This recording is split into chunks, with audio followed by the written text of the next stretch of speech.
pensiun pun yang lagi cuti.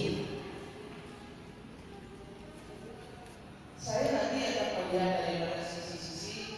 Kalau lihat dari materi, saya tadi materinya peran orang tua dalam pengawasan pembinaan terhadap pada anak, terhadap persoalan-persoalan risik dan narkoba.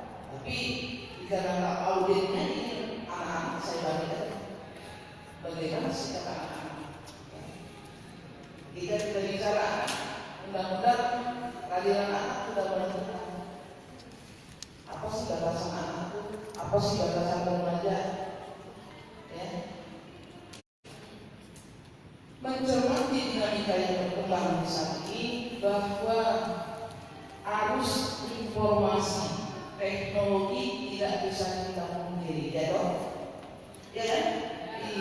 Barang siapa yang menguasai informasi dan teknologi, dia akan lebih dulu maju, lebih dahulu mencapai kesuksesan.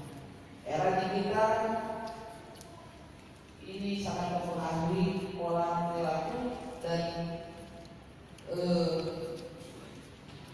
apa yang terjadi di masyarakat. Dari data BNN,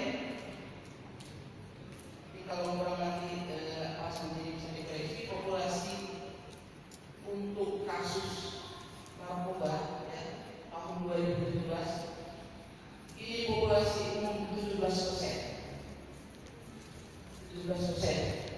pelajar mahasiswa 24%, dan pekerjaan 59%. Ini sebenarnya, ya.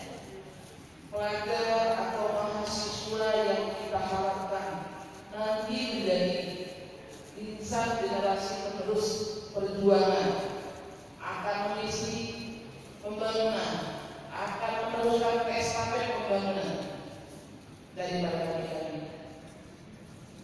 Kalau ini tidak segera disikapi, kalau ini tidak segera dicermati, bagaimana ke depan? Apakah generasi kita yang akan datang akan menjadi generasi yang bisa dikatakan kesakitan, atau bagaimana?